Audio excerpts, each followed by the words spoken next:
In today's episode of Carlie's Couch, ooh, my voice, threw myself off. In today's episode of Carlie's Couch, we're talking about survival tactics and how they no longer serve you, but what to do instead.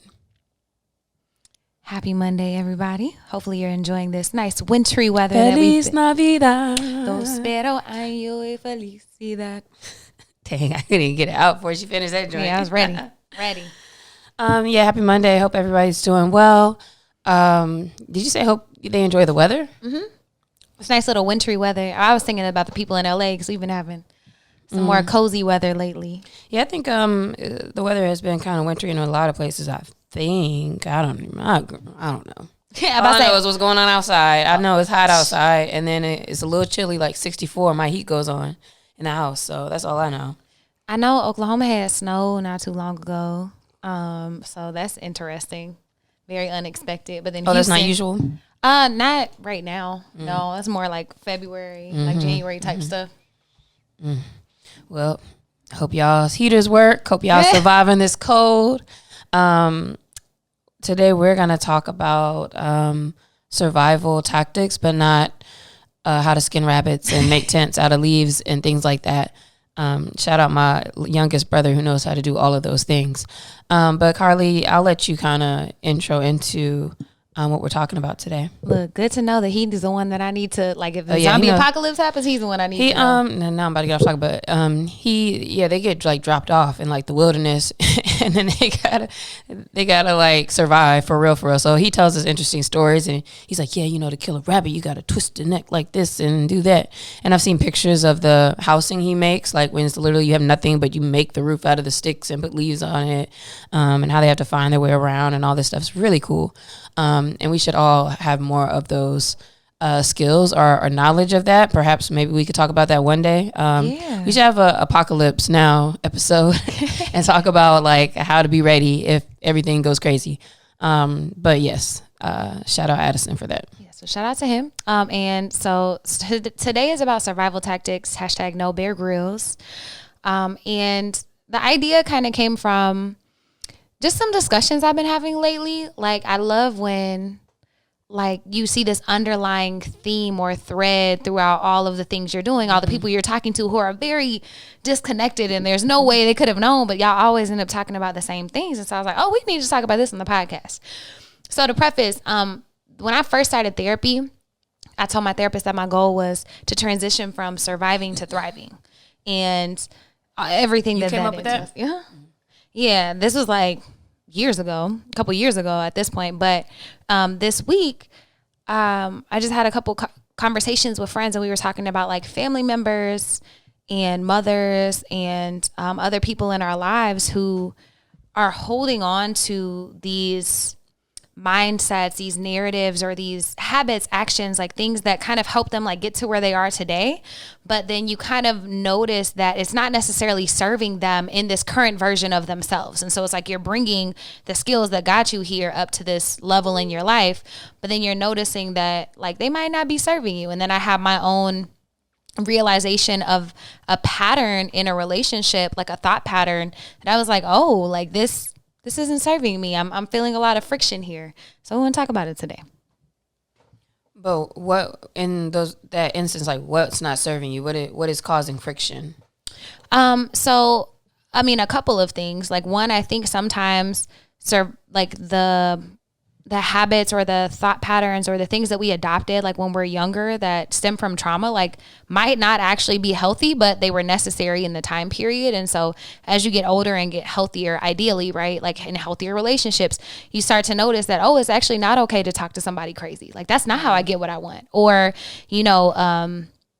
manipulating somebody to think this way about me is like actually not authentic and genuine. And so those are some examples, not necessarily mine.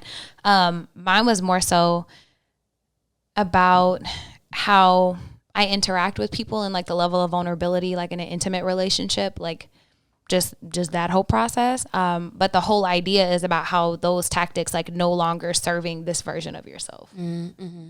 Yeah. And I was trying to understand as you were speaking, like thinking about why we're saying survival tactics as opposed to just like bad habits.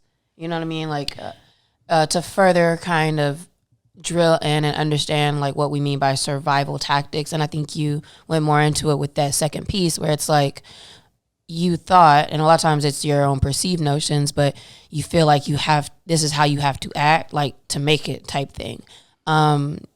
When you said that you were having conversations and even parents and other folks get brought up, that made me also think about like generationally, how different some folks are, because imagine like, okay, your grandma might have lived in like Jim Crow era or something. And, so yes, survival tactic outside of this mindset stuff, survival tactic might have been like tuck your shirt in, like we got to look extra good. And, we want to make sure you say yes, sir, and yes, ma'am, and, do certain things that now it's like, okay, we would call some of these things maybe like respectability politics, but like they were doing that so they wasn't, getting the posse after them for no fucking reason. So in that way, I think that's like a life example of kind of this, but now we're talking about the way we act and how actually these are things that we've kind of learned, gained, whatever, for our survival in relationships. Because everything at the end of the day, and most of the topics we talk about, comes down to you want to protect relationships. You want to protect having people around you, because as humans, we have to have people. We have to have other people. And so that's why it's like so serious when we talk about like attachments and, how we operate in relationships, et cetera, because it literally is survival. If you think about like back in the day and the way that humans have evolved, et cetera, and you have to have people around you, otherwise you're not going to make it. Or those experiments where they talk about babies and how long they can live, or how they grow up differently if it's like they're in a secluded room and things like that, right? So just kind of painting a little more color to what we're talking about when we're calling these survival tactics. They're not good things necessarily. Or can they be good? Not yeah, I was about to say, I don't think that they're inherently bad. I think that they can become a hindrance per se. So like, for example, you talked about growing up in Jim Crow, like our grandparents and even parents have drastically different lives. Even when it comes to mental health, it's like, don't talk about things, stuff it down, do all that. And it's like, yeah, that might have served a purpose in a certain time period, but currently that doesn't make sense. And it's actually very harmful. Yeah. And so thinking about that and looking at those coping mechanisms that we developed in order to, either make it out of an abusive relationship or out of childhood, or, if you grew up and were abandoned and kind of had to fend for yourself, maybe you had to steal to get food, but now you don't have to anymore. And so you stealing is not necessarily helping you. And so looking at things like that. But then in the mental side of that, there's a lot of folks who will steal because for certain thrills or attention or whatever. And now that connects it to like, you're doing something because you're trying to gain something. Or have you hear about the kids who like they get in trouble at school because and it's kind of weird because I don't even know all the way how all this connects, but it's like you act out. It's like it's protest behavior, and you act out because you do like, okay, my parents will look at me if they have to come to the school and I'm in trouble or whatever. And it sounds contradictory of like getting somebody's attention, but a lot of times that's what our behavior is really all about. Which is why even with parenting and teaching and all of these things, they have so many more different approaches and resources, because now it's like, let's think about the different layers of this kid or what's going on and all of that stuff in how we teach, instead of just like yelling at the kid or making them do things a certain way, or you have to take your test like this. And then, there's just so many things that are underlying into what makes people unique and why they're doing the things they do. I was about to say, and it's so interesting that you say that, because like it's never that kids, and my mom's always said this, it's so interesting, like it's not that kids are bad, it's that there's something going on. And I was like talking to one of my homeboys the other day, he was like, man, people used to wild the hell out at track practice, like why were they treating coaches like that? And it's like they're obviously not understanding how to express anger, or they are angry, and so they're taking it out on them, and that's what they know. Yeah, in a different situation. And so that's kind of why I wanted to talk about it and explore it today, because it can be so glaringly obvious sometimes in other people, like when they're doing things that either don't make sense or are hindering them, like holding them back, like maybe talking to a boss crazy, or demanding respect for things that it's like, bro, like what? Like why are you arguing for that certain thing? Like why does that matter so much to you? Because they feel they need to protect something because that's their whole like identity or whatever. It's all very interesting how it, from the outsider, from talking about it, you're like, obviously, like you don't need that to live, but our bodies kind of operate to where like we do believe like whatever's like really important to us. It's like, oh, if I were to lose this relationship, I would die, or like whatever. Like that feeling is really like real in your body and like the way things move. And so what is important to you, or what you want to go after, all of those things is justified kind of inside of you, as far as like, I'm doing this because I have to, or this is for my survival, because, you know, if they quiet me down in this meeting, now my ego's this, and now I'm not this, and now I'm not that, and blah, blah, blah, blah, blah. So breaking all that stuff down, when you went to a therapist and said, I want to move from surviving to thriving, tell me what surviving means to you or meant to you at that time, if it was maybe different. So surviving, like, I didn't have the safest childhood. Like, I mean, I think it was fine. Like, I didn't know it wasn't normal until I got older. But I grew up around domestic violence. I grew up around abuse. I was by myself, or obviously I said that, but around alcoholism. I was by myself a lot of my childhood, like latchkey type kid things. And so I developed mechanisms to like protect myself and to learn and to grow. And, you know, I used to fight like with my stepdaddy when I was younger. And so I had like anger things, you know, that I had to do, that I felt like I had to like protect my mom and myself. But it's like when I noticed whenever I got older and in college that like anger being expressed in the way that I was used to growing up, like wasn't healthy and wasn't right. And I didn't know necessarily how to change that or let it go. I just knew that it was met with a lot of friction and pushback. And then I felt bad about it. And so all of that to say, like, in therapy, I was like, man, how can I look at these behaviors that I don't feel necessarily fit who I am, or aren't getting me what I want in relationships, or might be pushing people away or causing more fights or whatever, and kind of like heal them. Because I came by them honestly. Like, it wasn't like I ever started out to be malicious or, you know, to be super aggressive with people or any of that. But it's like, you know, at the time, that was how I coped with what was going on. I know you had imaginary friends, didn't you? Not really. Interesting. You was just bad. I wasn't. Not even bad. I just was by myself, like literally, like for a very long time. And so it is so interesting too how like you have no idea that something's different for you until like you just get out, see other folks, whatever. Like, it's so funny. You have no idea. That's why I said I thought it was normal, and it wasn't.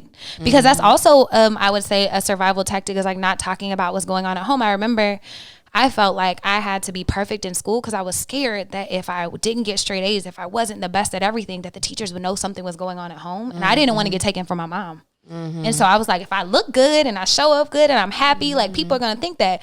But it's like, as you get older, you start unraveling those things. That's a really good example of like survival tactics. Like, you know, let me put on a particular airs and having to put so much attention into something for that reason. And it's not just like, oh, let me do well in school because of whatever else. Like, you actually just want to learn or whatever. But all of that, again, all coming back to not wanting to be separated from the people that you love or supposed to love, family, whatever your core people that you know. So again, like those are good examples of kind of what we're talking about. So right now we're going to get into like what some of these survival tactics are, what they might be. So you can think about maybe if you're doing any of these, or if there's something that's like, oh yeah, I've done that, or I can see how, you know, that's kind of a part of my life. And then similarly to like how Carlie is kind of telling a couple of her stories, it's like, how can we kind of unravel that into like, well, where did I pick that up? Why do I do that? Or you know, where did that come from? So one of the first ones we have written down is choosing the path of least resistance. So it might have been a survival tactic for you to just go with the flow and go with what's easy because maybe you didn't have the means to like try to do the most. Maybe you didn't want to be a what's the word I'm looking for? You didn't want to be a burden, like to other people. So you're just gonna do what's easy, so you don't have to ask for help. If there's any other examples that you could think of or something jumping out, let me know. But that's one of them too. If you tend to take the path of least resistance because you don't want to deal with whatever. And another one is maybe you grew up in like a really angry household or a very strict household. It's like, oh, but I'm hungry, but you already had dinner. So like, you know, and then you get punished for it. And so it's like you learn to kind of just go with whatever is going on so you don't like cause people to fight or get a reaction against or with you. that same exact example, thinking about family, for me, something that could be like path of least resistance is if you have parents who are very like authoritative, and it's like, oh, you know, don't talk back to me. Where it's like, I'm just trying to have an actual, you know, discussion. Like I can disagree, but if you're like, well, actually X, Y, Z, and you know, they're like, well, don't talk back, blah blah blah. So you might grow and learn to like, let me just let them say what, you know, you got it. Like even now, I'll go home and if they're talking or whatever, maybe about politics or you know whatever, and I for sure could have a full conversation, but I'm like, oh okay, like I'm taking the path of least resistance because I'm not trying to engage in that conflict with my loved ones with whom, you know, that's who I'm supposed to be close to. So that's another example of that. That's a great one. Another one you can notice, another survival tactic is staying in spaces that you don't actually like or don't actually want to be in. And maybe that's like, if you come from not having a lot, it's like you're just grateful to have a job and feel supported, or grateful to be in a safe relationship. So even though you don't really you're not really feeling a person like that, they're safe and they're not problematic. So you just kind of stay like in an unsatisfactory position. And a lot of these, now that we're kind of looking at them again too, a lot of them, what's the common thread is avoiding conflict, and avoiding confrontation, avoiding maybe being seen. Like it's just like avoiding, you know, air quote complication within the relationship. So that's interesting. Another one is being a people pleaser is for sure a survival tactic, because well, if I do this for them and they love me, then they won't leave me, or you know, I'll be supported and all of those things. I think that one's a pretty obvious one. Another one is being hyper aware of your environment and or other people's emotions and reactions. So trying to be able to control situations to keep yourself safe. So if you grew up in an unsafe situation, you're always aware so you can keep yourself safe or protect your little brothers and sisters, or, you know, whatever. But it's just being overly aware and maybe possibly overly responsible for other people's emotions, like when it comes to certain situations. Can you give an example of that one, of like what the situation kind of looks like? Yeah. So in a relationship, like current day, right, in thriving times, it could look like you say something and your partner kind of rolls their eyes and you're like, oh my God, did I say the wrong thing? And you start kind of falling down an anxious rabbit hole. But it really stems from a trauma thing that was very real back in the day around like growing up around an explosive household. So like for me, a very real example is like my stepdad, he would be cool and then all of a sudden he wouldn't.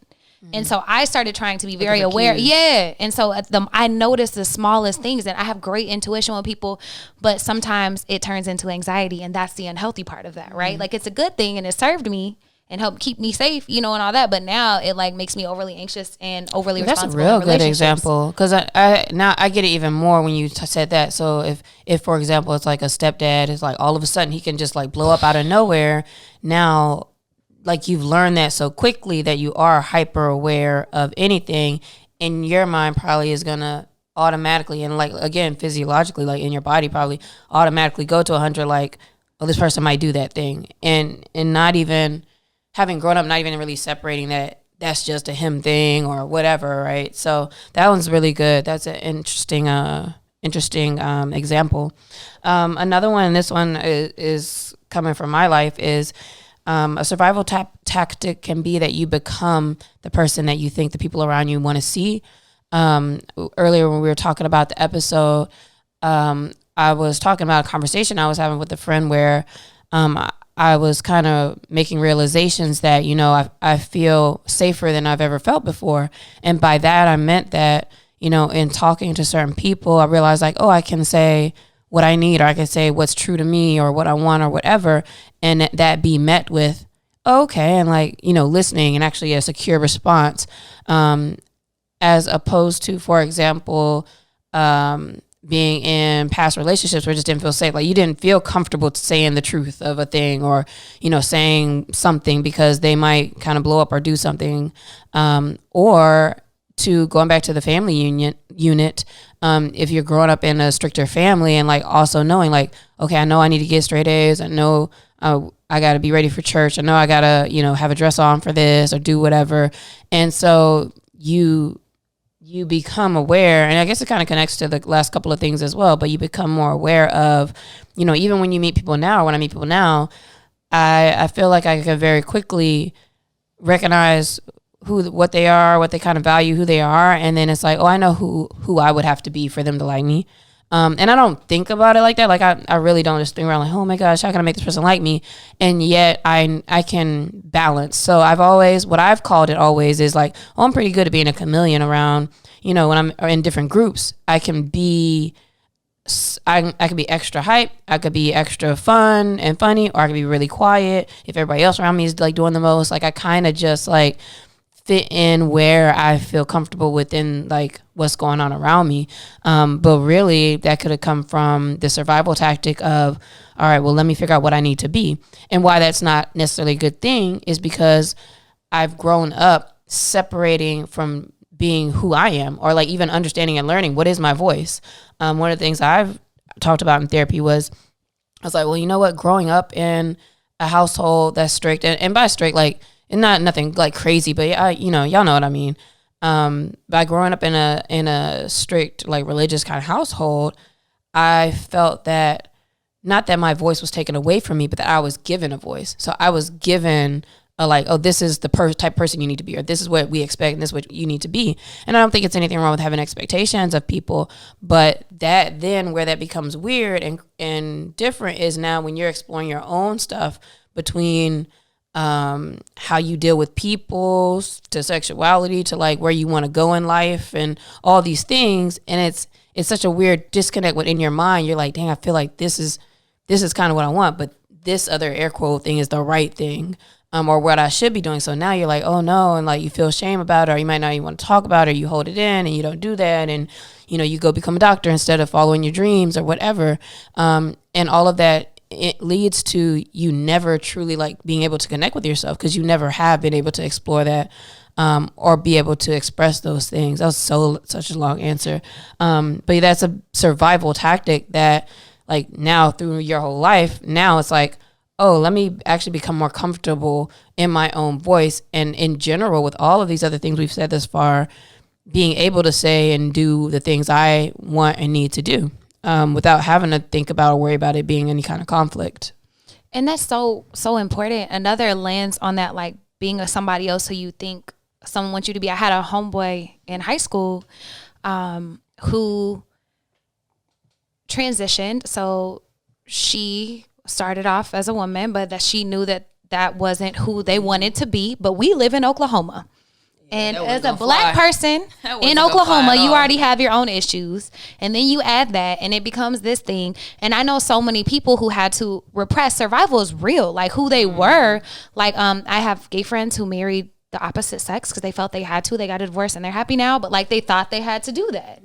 And so it's like, and that is a technical survival tactic when people used to have beards, or I don't know if they still call them that, but in reading the Seven Husbands and stuff, where there could be two couples, but they're both disguising for each other so that they could be with each other, because like that was their survival tactic, because otherwise like we would not be hired, or we would be banned, or whatever else. So heck yeah, like we gotta hide it. And so with the example like that, like real life examples, it kind of shows why it's like it literally is survival kind of in that case for you, because it does very much, even though something it may not be right, I can't change the whole world about it right now. So what am I going to do to make it through? So I can like live as best as I can. And quite frankly, a lot of times because of whatever the trauma is and or whatever the issue may be with you not being accepted, now that forces you to have to like do the most and bend and move for everybody else. Yeah, and so it's not talking shit about these survival tactics, because a lot of times they were rooted in something that very much needed to happen. But it's like recognizing like when it's safe to unlearn and relearn like your voice and to be able to claim who you are. One more survival tactic that we have down is if you look at your life and you notice that you have a bunch of surface level relationships, you have a bunch of yes people around you, and there's nobody in your life who will really call you on your shit, like question you about why you're doing something or why you haven't done something, or like, just have a deeper conversation. Like that's a survival tactic too. Yeah. And why is that a survival tactic? Because if you have a bunch of yes people, a bunch of party people, a bunch of people who are never going to dig deeper than the surface, you can kind of skate on by being a chameleon and not never facing your stuff, or never answering the hard questions, or never actually following your dreams or doing the things that you want to do. Like it's easy when nobody knows you. it's allowing you to survive without having to question anything or change something perhaps, or making a difference in that way. So those are some of the tactics. So let us know if you identify with any of those, or from the examples, from some of the things we said straightforward. If you're like, oh, I can identify, like that's something that I've dealt with or deal with, or have gotten through. And then of course you're like in survival mode if you are actively kind of doing those things. But kind of wanted to point out like what kind of causes this like survival mode, and what does that environment kind of feel like. One of the things, like when you're in survival mode, you're living in a place of lack. And I mean, just technically, and again, like Carlie said, it might not be, you might be having to do what you got to do for your own life or whatever, but you're living in a place of lack because everything we just said, you're having to minimize, you're having to limit, you're not allowing yourself to be fully you or live fully, or if you're in survival mode, like think about in life in general, let's say if your money is very low, like you are living in lack, you don't have what you need. And so it's like, it's kind of distracting in this survival mode because you may want to do all these things and you wish you could do this, but maybe I don't call my friends, I don't talk to my people and have a good time because I'm so stressed about like this thing or this other thing's like keeping me kind of in this space. And so definitely if you're experiencing like lack, or when you are in survival mode, you're in a place of lack. Mm-hmm. And when it starts to color your whole world, like that's keeping you from taking risks or spending time, like that's an issue and something that needs to be addressed. Another one is if you notice yourself like fearing failure, like to a high degree, or change, that's normal, first of all, because our brains are hardwired to not like change.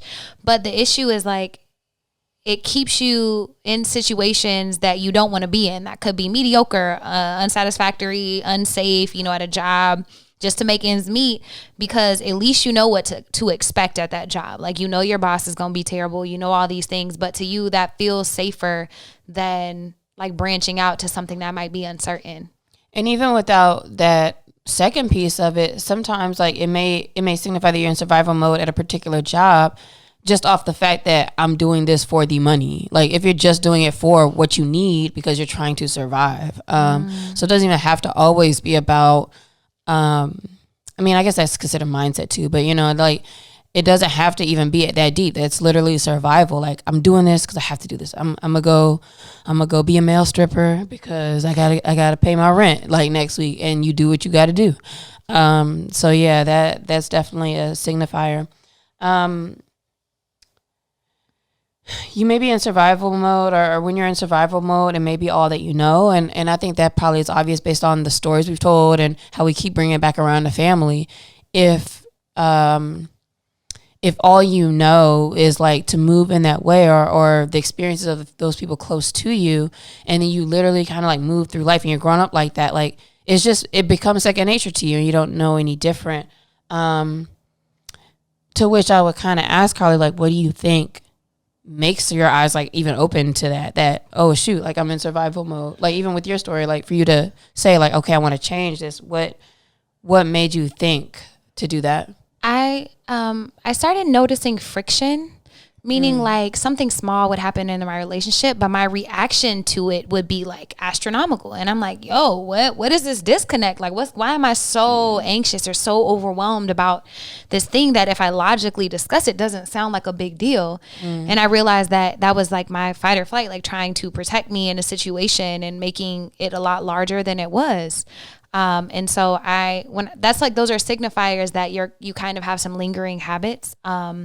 Or if you just continue to do things that cause a bunch of friction and stuff in your life. Like to me, it just started not feeling right. And I know that's not like a great answer, but it really was like, I would just be like, that does not feel like me. Like, why did I say that? Like, why did I react to a situation that way? And if it's things that feel instinctual, but then you're able to start having more awareness about how you feel, like the connection with your body and mind to the things you're doing. And so now it's like, I need to address this. Whereas maybe before it's so second nature, and we're used to feeling a certain way. People are used to being constipated. Like they don't even, what I mean? Like people don't even be knowing. It's like, hey, you're not that regular, because that's all they know. So that kind of makes sense until all of a sudden you realize like something could be different. And now once you get that little inkling that something could be different, if you are a person with a growth mindset, like now you're going to start like moving into it and like trying to figure it out for sure. You may be in survival mode too if you're lacking accountability and responsibility. And we say that because you're not really trying to look at your part in things. You're not necessarily feeling like you can change anything.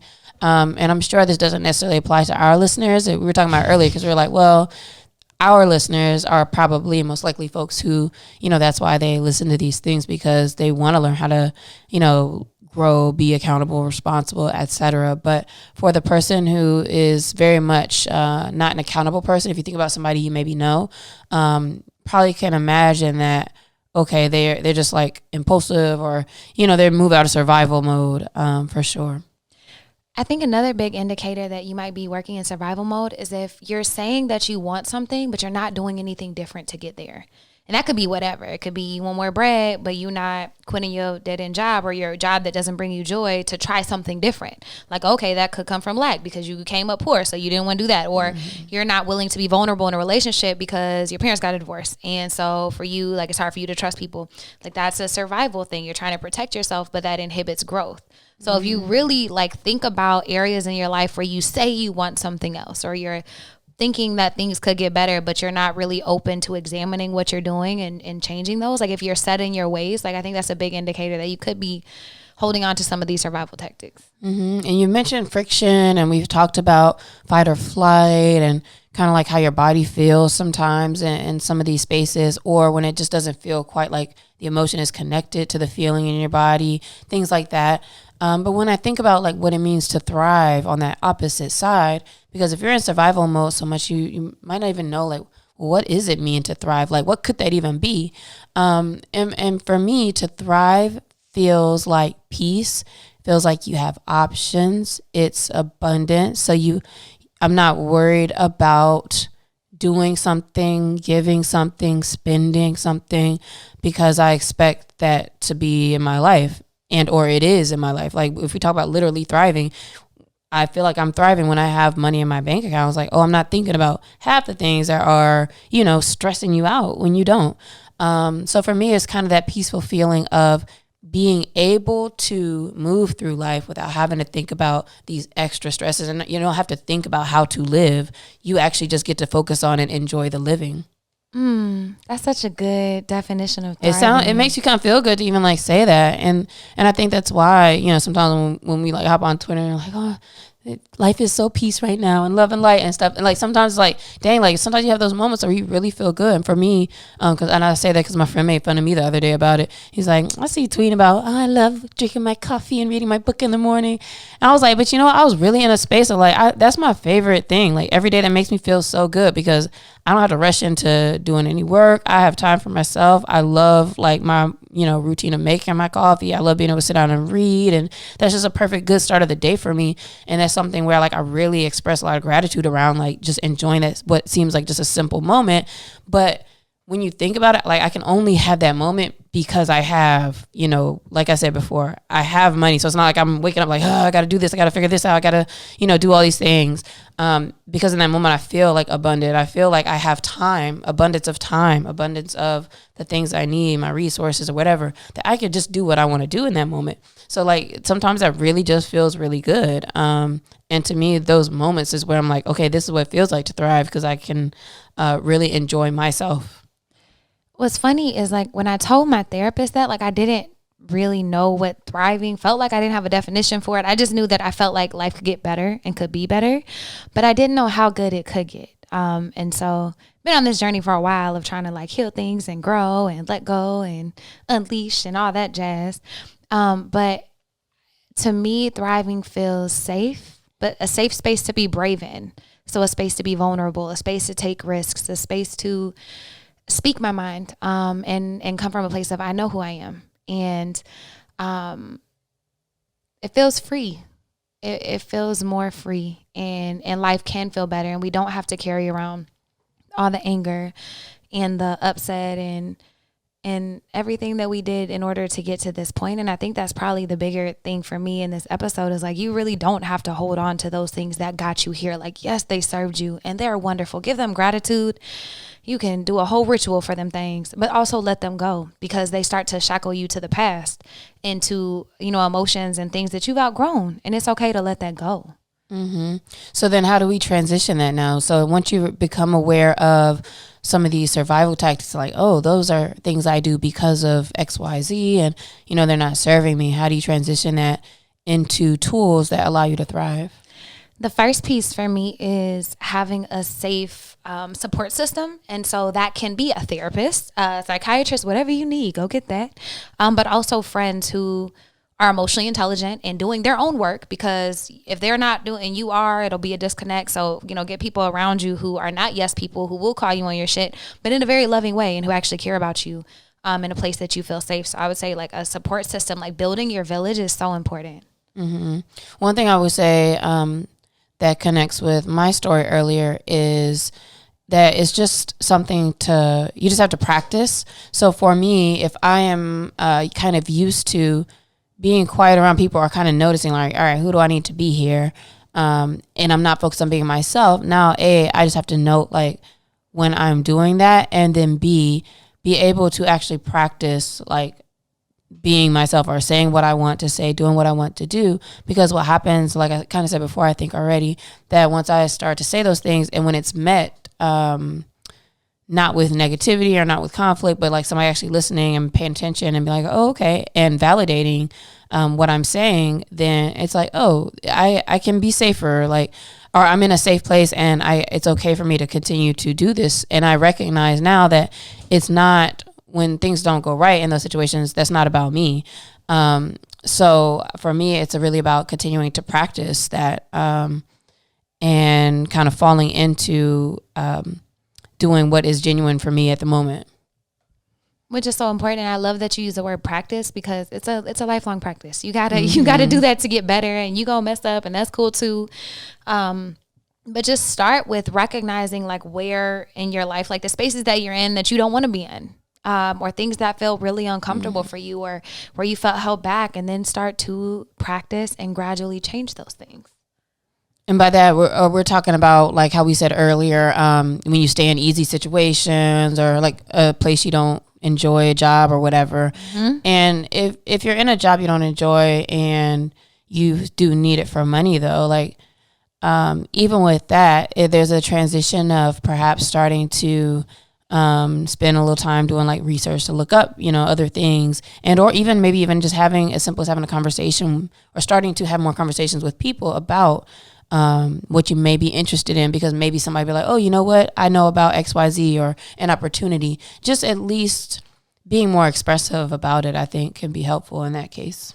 Yeah, I think that's a great like place to start is like research. It doesn't have to be you quit your job today and then you homeless tomorrow because like, or unhoused tomorrow. Like don't do that. Make sure you're taking care of yourself, but also and don't judge yourself so harshly if it's like, I know I'm in a place I don't like, but I feel like I need to, because that is difficult to, move out of those spaces. But perhaps there's some kind of way that you could practice getting more uncomfortable and practice like kind of putting yourself out there a little bit more. And I think that's the basis of all of it. It's like speaking up whenever you're uncomfortable, like challenging yourself to do something different. That's what all of it is about, like challenging when you need to choose growth over comfort in order to get to a different place, for sure. Shout out Daria and her brand. I should have had my growth over comfort sweater on. And not letting, the things in your past hold you back. That's really it. Because it's not even comfortable. I would say that a lot of times survival is not comfortable at all. Yeah. Earlier, Carlie and I were talking about this episode.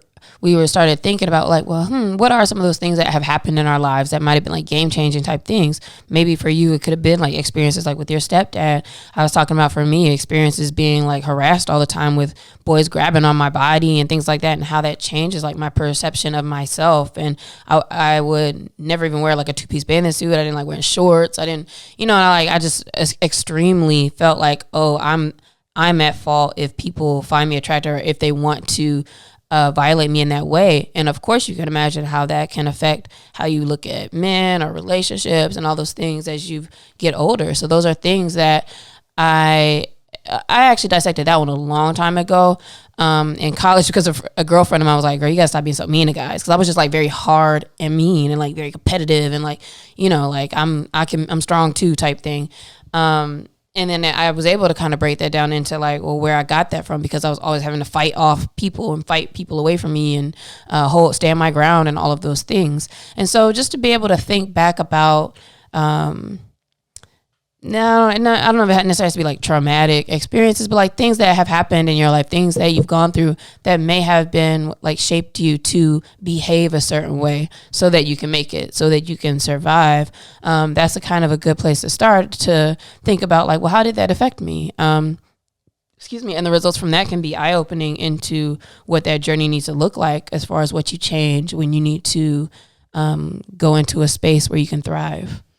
Yeah, and I think a lot of times like that could be the shift that you're waiting for when it comes to your career, when it comes to leveling up, when it comes to something else, is like looking at your life and being very aware of, you know, kind of why you do the things or don't do the things that you want to do or don't, whatever, and being aware of that and then taking that next step. Like I had a friend who like moved across the country, but if you look at her entire family, like everybody lives in Oklahoma. And so it wasn't like it was a really big deal for her to do that, and it was hard to move away from her support system and stuff. But now she's like has this career she loves and everything else, and it really took her moving out of that in order to be able to do it. Yeah, so this week think about the survival tactics that you may be utilizing, and thinking about how you can kind of transition that into a different tool, or transitioning your mindset and what you could do to try to catch those things and do something differently.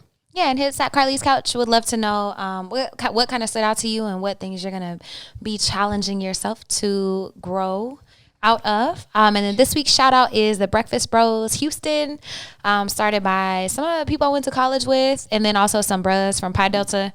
And what they do is they collect food. They also cook. It started off with tacos, I think, and then they started getting money and doing other stuff, collecting like toiletries and socks and coats and other things for unhoused people in downtown Houston. So go visit them. We'll put their Instagram in here. You can support them, donate. If you're in Houston, you can go volunteer with them. They be out there in these streets. Yeah, that's really good, especially this time of year. And that's something that they just do around for the holidays, or no, they're there all year. Oh, so that's what they are. That's what the organization is. Yep. Okay, cool. Breakfast Bros. Yeah, so click on the link in the episode so you can check them out.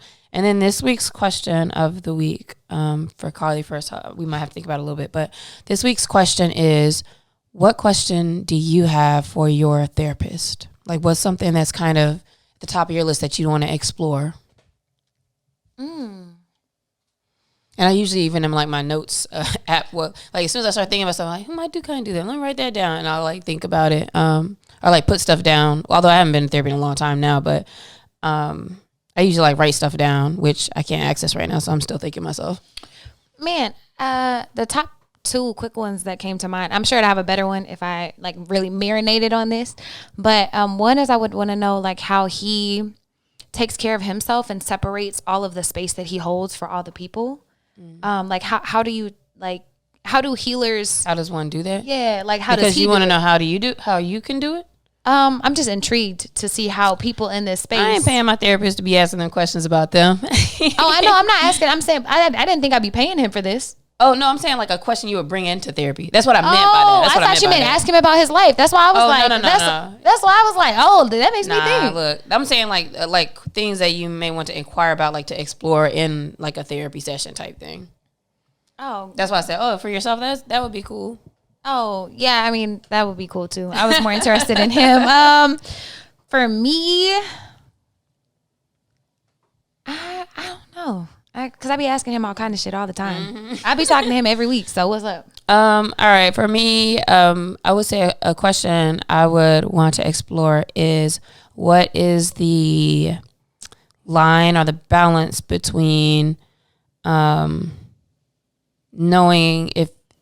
if you're on the right path with the relationship, as far as because it might not be chaotic, versus not actually being that into it, and like, you know, what does that look like? And maybe she asked me, you know, because usually they're just asking you questions to help you figure it out, but like, I ask you questions to kind of help you realize, like, is this something where I should give it a little time because I want to, see how it might actually play out differently? Or is it like, actually, this guy's just boring. I don't know. Like, let me just move on. I need a little more excitement or whatever. That's something maybe I would explore. I think that's a great question, especially as we're learning what healthy relationships are and how we're healthy in relationships. Right, because like you said, sometimes like you don't really know, but also you do want to feel a certain thing, like, so, but a lot of times it might be like us blocking that or not looking for it in a certain place or whatever. So let us know what you'd like to, well, you don't got to be all like personal in your business per se, but think about like what question you would want to explore with the therapist soon, hopefully, inshallah. Yeah. We'll see y'all next week. Peace out.